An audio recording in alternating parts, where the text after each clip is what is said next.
Во студиото со вас Маријан Николовски. Попладнени вести во 16 денеска гледаме. Почна судењето за адитив, дигиталната судница во Идризово, место каде ќе се одвива процесот. Имали пропусти во изборот на судијата на Врховниот суд. Мнозинството го обезбеди Дамева, иако претходно имало одлука за нејзино изземање. Мицковски бара македонец во Комитетот за малцинства во Бугарија. Евроинтеграциите, тема на пратеничките прашања. Трајко Славевски утре влегува во гувернерскиот кабинет. Денеска ги најави приоритетите. Трговскиот суд на САД ги прогласи за неважечки реципрочните царини што ги воведе Трамп.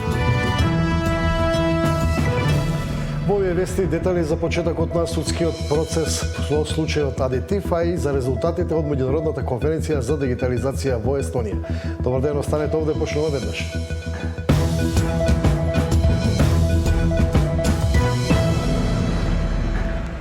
Почна судењето за случајот адитив, 31 физичко лице и 5 фирми седнаа на обвинителна клупа. Судењето се одвиваше во дигиталната судница во Идризово. Ивана Соколовиќ најдова во овие вести како помина првиот ден.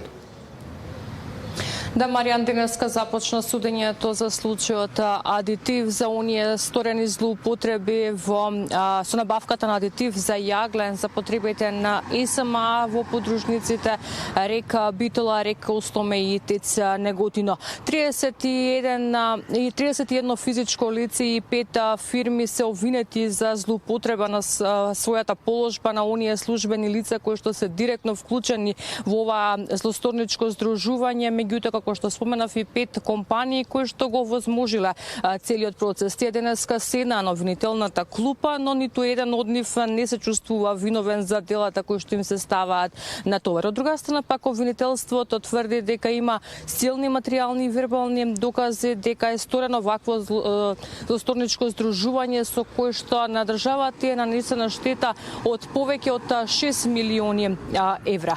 Велат дека сите докази ќе докажат и дека не само што е повредена државната каса, туку дека се направени сериозни повреди и врз здравјето на луѓето. Како течеше целиот процес во кој што денеска, како што кажав, ниту еден од обвинетите не се чувствува виновен, ги гледаме во прилогот во продолжение. Ниту еден од обвинетите во случајот адитив не се чувствува виновен за злоупотребите направени при набавката на адитив за јаглен во рек Битола, рек Устоме и Тец Неготино. Обвинети се 31 физичко лице и 5 правни субјекти, меѓу кои двајцата поранешни директори на ИСМ, Васко Ковачевски, кој се уште е во бегство и ќе му се суди во отсуство, и неговиот наследник Васко Стефанов. За штетата направена на државниот буџет од над 6 милиони евра, обвинети се и поранешните директори на рек Битола, Пице Матевски, на Тец Неготино, Нивојша Стојановиќ, поранешниот комерцијален директор на ИСМ Адријан Муча, како и Данчо Стојановски, поранешен комерцијален директор на ИСМ, и неговата братучетка Маја Јорданова, сопственичка на фирмата Брайн Кода, од која е набавен и самиот адитив по цена 3 пати повисока од пазарната. Според обвинителството, обвинетите преку пререгистрација на фирми и договарање меѓу економски оператори местеле тендери за набавка на адитиви за јаглен. Обвинителите кои го водат случајот тврдат дека поседуваат силни докази со кои велат ќе ја покажат злоупотребата на државниот буџет, но и штетата која е нанесена врз здравјето на граѓаните.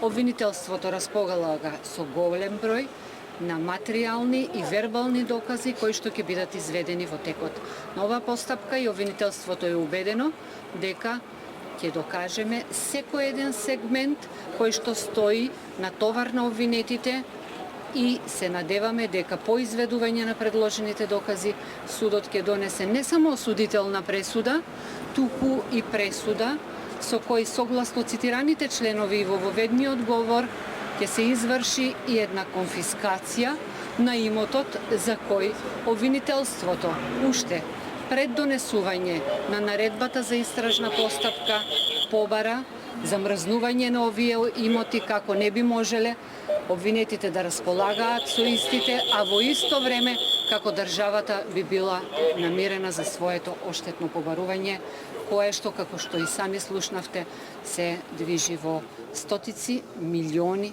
денари штета на државата и на јавниот интерес. Од април 23 до август лани, дел од обвинетите создале група чија цел била да ја изигруваат постапката за набавка на адитив, а за себе да обезбедат висока сума на пари. За да го прикријат движењето на парите за кои знаеле дека се прибавени со злоупотреба на постапката за јавен повик, дел од обвинетите примале пари, ги пуштале во оптек, извршувале пренос на паричните средства и подикнувале готовина. Следното рочиште е закажано за 26 јуни во дигиталната судница во затворот Идризово. Ивана Соколовиќ, најдова, Сител телевизија. Вработен од општата болница во Прилеп преку лажни контролни фалсификувани извештаи се стекнал со околу 2 милиони денари. Основното јавно обвинителство донесе наредба за спроведување истражна постапка. Управата за финансиска полиција до основното јавно обвинителство Прилеп поднесе кривична пријава против ИМ и СЧ во својство на вработени како службени лица во општата болница Борка Талески од овој град, поради постоење на сомнение дека сториле кривично дело проневера во службата, односно украле пари од болницата во висина од над 2,2 милиони денари. Имено, според финансиската полиција, двајцата вработени во периодот од 1.8.2024 до 30.4.2025 во својство на службени лица во повеќе наврати си присвоиле парични средства од благајната наплатени од пациенти по основна партиципација и приватни здравствени услуги. За 2024 година пријавените зеле средства во износ од 1.508.452 денари, а за 2025 година во износ од 760.865 денари, односно во вкупен износ од 2.269.317 денари, од кои што првопријавениот ИМ противправно присвоил износ од 1.991.240 денари, а второпријавениот СЧ противправно присвоил износ од 278.077 денари, со што го оштетиле буџетот на ЈЗУ Општа болница Прилеп со проширена надлежност, велат во соопштението од финансиската полиција. Од ОЈО Прилеп истакнаа дека е донесена наредба за спроведување истражна постапка против едно лице за проневера кое што работело како референт администратор, шалтерски работник во одделението за материјално финансиско работење на болницата. Иако бил должен паричните средства кои што ги наплатувал од пациентите на одсекот за медицина на трудот по основна партиципација и приватни здравствени услуги, да ги предаде на крајот на работниот ден на благајникот на болницата со приложени дневен фискален извештај, потврда од извршена наплата преку посттерминали и каса прими, осомничениот примопредавањето во благајната го вршил со контролни фискални извештаи испечатени кон средината на работното време и не ги прикажувал реално наплатените средства за тековниот ден, а вршел исторнирање на наплатени парични средства, иако не поседувал подпис и печат од доктор по медицина на трудот, велат од основното јавно обвинителство од Прилеп. На ваков начин осомничениот за себе прибавил износ од 1.991.240 денари. Јавниот обвинител до судијата на претходна постапка веќе доставил предлог за определување мерка притвор за осомничениот. За Сител, Дарко Штарговски. Дали изборот на судијата на Врховниот суд има пропусти во процедурата? Мнозинството за избор го обезбеди Весна Дамева, за која пак претходно имало одлука за изземање од гласање. Габриела Лескова ги има деталите. Дали Весна Дамева смеела да гласа за нов председател на Врховниот суд, откако претходно со одлука била изземена да председава со комисијата за негов избор? Оваа дилема ја разбрани јавноста откако Фидани беше избран за председател на Врховен со неопходните 8 гласа, меѓу кои оној на судиката Дамева. Од Сдруженијето Сите за правично судење, кој го мониторираа целиот процес од почеток до крај, забележуваат дека на седницата кога се избирал председател на Врховен, требало, но не било дадено образложение дали Дамева треба да гласа или не. На седницата кога се бираше председателот на Врховниот суд, ние навистина не слушнавме никакво образложение дали истата треба или не треба да биде изземена по однос на ова прашање, а со оглед дека претходно била изземена. Така што тоа требаше дефинитивно многу подобро да биде образложено и јасно кажано на седницата, за да не се остави впечаток дека можеби имаме пристрасно гласање за време на седницата. Дамева претходно побара да не биде председателка на комисијата за изборот на председател, за да не остави како што се изјасни каква било дамка на процесот. Побарано да биде истата иземена и од комисијата со образложение дека има судски предмет во кој што нејзиниот сопруг е странка во постапката и истата смета дека не треба да остави, мислам дека црна дамка, нешто така беше во записникот наведено. Во самиот процес истата беше побара да биде иземена, со што судскиот совет донесе одлука да биде иземена од комисијата. Весна Дамева за сите утврди дека во втората фаза, поточно при изборот за председател на Врховен, пропаднале сите причини поради кои претходно побарала да биде иземена од постапката. Одговорно тврдам дека на седмицата на 26.5.2025 година не постоја било какви околности кои евентуално може да го доведат под сомневање мојот глас кој го дадов слободно, совесно и непристрасно. Фактот дека не постоја околности во моментот на одлучување за избор на председател на Врховниот суд на 26.7. го утврдив од увид во веб страната на Врховниот суд на Република Северна Македонија, каде што објавена одлуката за која предходно побарав иземање заради евентуален сомнеж и може да се констатира дека судијата Африн Дидани не учествувал во одлучување на наведените правни лица за кои се дигна на некој начин галама. Председателот на судскиот совет Камбовски поради состаноци став на темата ни најави во понеделник. Инаку од здруженијето кое го мониторираше целиот процес за избор на председател на Врховен, заклучуваат дека не слушнале доволно аргументи зошто Фидани треба да седне во највисоката фотелја во судството. Имало повеќе објаснувања зошто Беса Адеми не требало да добие втор мандат. Фидани стана нов председател на Врховниот суд со 8 гласа за и 5 против од членовите на судскиот совет. За него гласа и Самедин Лимани, Джениета Бектовиќ, Весна Дамева, Милјази Мустафа, Селим Адеми, Павлина Црвенковска, Аритон Ала и Ханиф Зендели. Членовите Антонита Димовска, Ивица Николовски, Данка Ристовска, Тања Чачарова Илиевски, председателот Камбовски, не гласа за ниту еден од двајцата кандидати. За подсетување, во средината на март, на скоро половина од членовите кои гласаа за новиот председател на Врховниот суд, им беше изгласана интерпелација во собранието. Недоверба беше изгласана за Мустафа, Црвенковска, Адеми, Дамева и Чачаровска Илиевска. Габриела Лескова, Сител телевизија. Трајко Славевски утре влегува во гувернерскиот кабинет. Денеска ги најави приоритетите. Мицкоски бара македонец во Комитетот за малцинства во Бугарија. Евроинтеграциите тема на пратеничките прашања. Трајко Славевски утре ќе седне во гувернерскиот кабинет на Народната банка. Денеска посвечената заклетва ги најави своите приоритети и оценки за монетарната политика. Ценовна и финансиска стабилност кои ќе бидат поддршка на амбициозните владини политики. Ова се приоритетите на новиот гувернер на Народната банка, Трајко Славевски. Вели дека ќе оправда дадената доверба и ќе зачува независноста на Централната банка. Според неговите анализи, денарот од 2022 е апресиран, односно надценет во однос на другите валути, па затоа ќе преземе мерки за да се врати изгубената конкурентност на домашните компании. Какви Славевски не обелодени. Пошироката јавност е фокусирана на оно што се рекла номинален девизен курс, кој што очекуваме да биде фиксиран. Јас како професионален економист го следам и реалниот девизен курс кој што зависи од односот меѓу нашите домашните цени и цените со нашите трговски партнери пред се оние во еврозоната.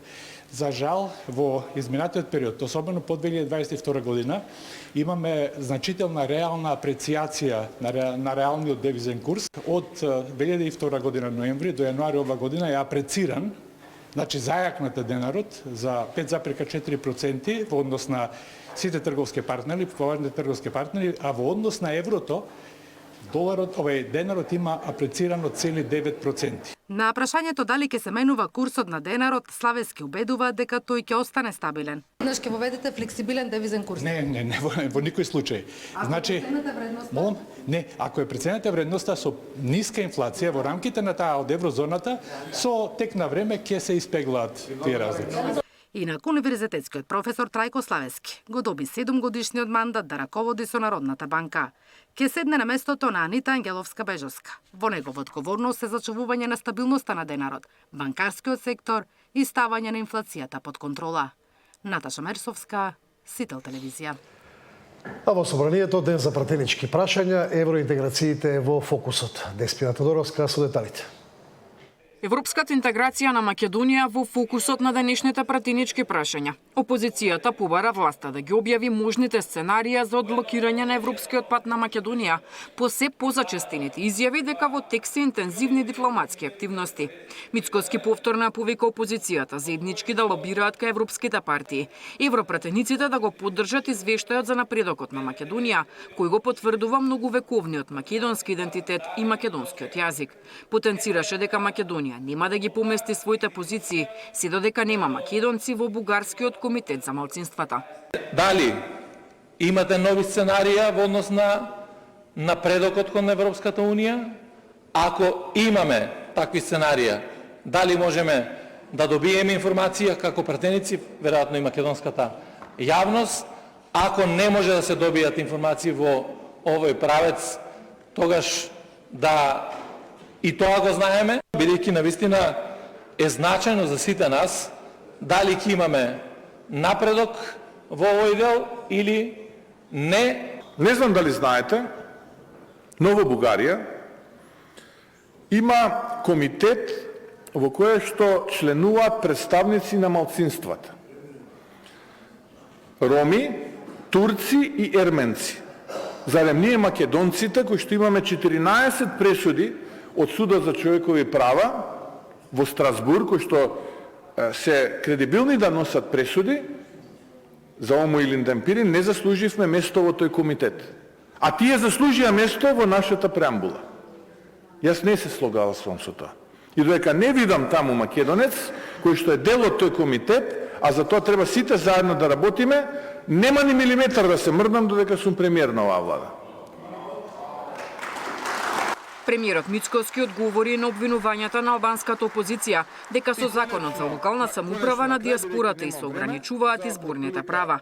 Ги повика пратениците заеднички да изгласаат измени на изборниот законник, со кој Македонија ќе стане една изборна единица и во измените ќе се вклучат и граѓаните кои работат и живеат надвор од државата. Јас инцитирам одлуката на владата дека таа одлука е тенденциозна и исклучувачка, бидејќи се работи за диаспората, која што економски ја поддржува нашата држава и ние не смееме да се однесуваме на тој начин. Затоа сметам дека што поскоро тој предлог закон треба да се отстрани од процедурата и одлуката да биде невалидна, бидејќи го прекршува уставот на државата. Јас би повикал заедно сите да го промениме законот за избори, изборниот законник, и да направиме една изборна единица. И во таа една изборна единица да дозволиме и диаспората да гласа, да формираме, да дозволиме да се формираат избирачки места во оние држави во кои што се дозволува согласно устав да се формираат избирачки места надвор од ДКП-ата, од дипломатско-конзуларните представништва. Ево, јас сум подготвен одма. Јавно ви кажувам, како ВМРО ДПМН, ги гледам пратениците од коалицијата да го поддржиме тој закон во кој што ќе имаме една изборна единица. Во фокусот на прашањата на пратениците од власта пак беа придобивките од договорот за стратешко партнерство со Велика Британија, кој беше ратификуван вчера. Деспина Тодоровска, Сител телевизија. По реакцијата на повредените во трагедијата во дискотеката во Кочани, од Кочани, дека од болницата заминува докторката која најмногу се грижала за нив, Министерството за здравство ја преиначи одлуката и истата докторка ќе остане во клиничката болница во Кочани. Под знак прашалник доведено понатамошното лекување на повредените во пожарот во Пулс. Со писмен допис се обратија до јавноста поради кадровските промени во Кочанската болница.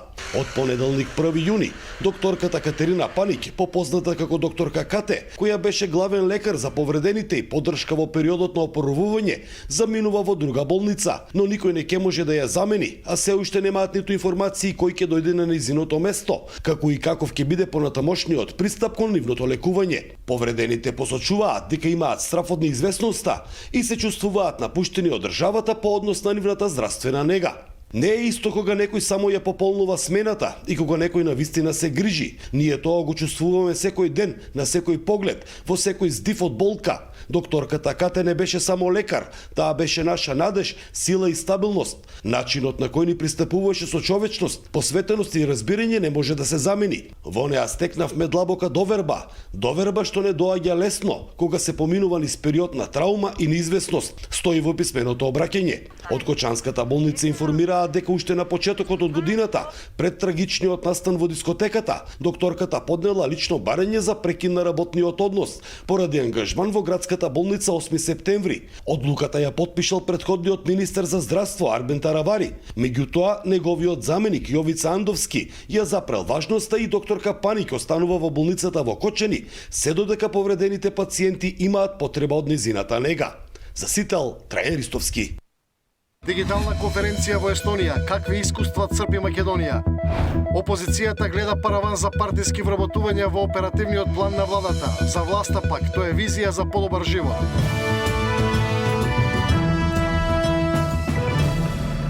Во Естонија меѓународна конференција за дигитализација, таму е и ефикасна држава ослободена од корупција. Андоновски вели наша задача е да ја направиме економијата пофункционална со помош на технологијата во јавната администрација, а таа администрација да биде потранспарентна со граѓаните. Ја гледаме неговата изјава за Сител. Иновациите, развојот, дигиталната трансформација носи придобивки за економијата во глобала. Имаме зголемен извоз на дигитални услуги, имаме зголемено вработување на експерти, имаме над 500 милиони евра приходи од дигитализацијата, односно од секторот дигитализација во приватниот сектор. Еве, ќе искористам оваа прилика да го најавам дигиталниот самит кој што ќе го организираме во октомври. Ќе биде седиште на дигитализација на целиот Балкан во Скопје, така што мислам дека ќе биде одлична прилика за да промовираме што ново сме направили и да научиме и од соседите. Да, истовремено овде во Талин е и министерот за локална самоуправа Златко Перински. Целта на неговата посета е размена на позитивни практики и искуства овде со естонските партнери, а со цел спроведување на националната развојна стратегија 2024-2044, која за Република Македонија е еден од најважните стратешки документи. Со естонските партнери, меѓу другото, се разговарало и за подобрување на дигиталните услуги. Гледаме изјавата на Перински. Генерално во делот на дигитализација навистина се доминантни и тука навистина имавме што да чуеме и да практично и преку позитивни примери увидиме како тоа се да го имплементираме и примениме во рамки на Република Македонија. Навистина нивниот процес на дигитализација на можеби и највисоко европско ниво. 99% од сите процеси во рамки на Естонија се на дигитална основа, што значи дека е навистина еден параметар кој што е за секоја почит. Јас сум убеден дека имаме можности, ние имаме капацитет, само треба максимално посветено да работиме и јас сум убеден дека за многу кратко време можеме да го стигнеме овој параметар. Така, Маријанова е за сега се во врска со работната посета на двајцата министри на Естонија. Секако комплетен извештај најавувам и за следните вести. Да, благодарам Мартин Арсов. Естонија е сепак добро место за искуство за дигитализација. Опозицијата гледа параван за партиски вработувања во оперативниот план на владата. За власта пак тоа е визија за подобар живот на 16.000 граѓани. Александар Динев. Оперативниот план за вработување 2025 за власта е грижа на државата и визија за подобар живот на 16.000 граѓани. А за опозицијската СДСМ, планот е само параван за партиски вработувања по список. Од владата и денеска потенцираат дека во фокусот на мерките се младите, на кои им се нуди можност со државна помош да отворат сопствен бизнис и иднината да ја градат во Македонија. Поддршката за самовработување која опфаќа 3 категории. Ова што може да го погледнете тука е за невработени лица до 29 години, која според проекциите има опфат од 720 лица, а финансиската рамка е 615.000 денари неповратни средства. Втората категорија, замолувам за вториот слайд, се невработени лица над 29 години, која опфаќа 610 лица, а овде финансиската рамка е 430.000 денари неповратни средства. Понатаму, доаѓаме до поддршката за вработување на здружување во друштво со ограничена одговорност, кое е предвидено да опфати 400 лица. На пресконференцијата реагира од СДСМ. Наместо стратегија за отворање нови работни места и поддршка за младите, на долгорочно невработените, власта спроведува нова серија партиски вработувања по список. Државните институции на Ангро се полнат со роднини на функционерите на ВМРО ДПМН. Единствен критериум за некој да добие вработување е фамилиарните и партиски врски, ништо друго, и затоа младите и способни луѓе ја напуштаат земјата. Младите не веруваат во PR бланди и затоа се иселуваат, а граѓаните препознаваат дека зад секој наводен конкурс се крие веќе определено име со партиска книшка од ВМРО ДПМН, стои во реакцијата од опозицијската партија. Александар Динев, Сител телевизија.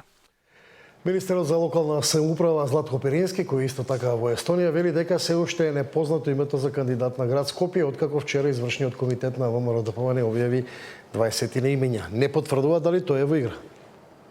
За градот Скопје се уште нема продефилирано можен кандидат, да оставиме времето да покаже кој ќе биде најдобриот. Позади него ќе застанеме сите и јас навистина очекувам дека кандидатот на ВМРО ДПМН ќе биде новиот градоначалник на град Скопје, кој да е.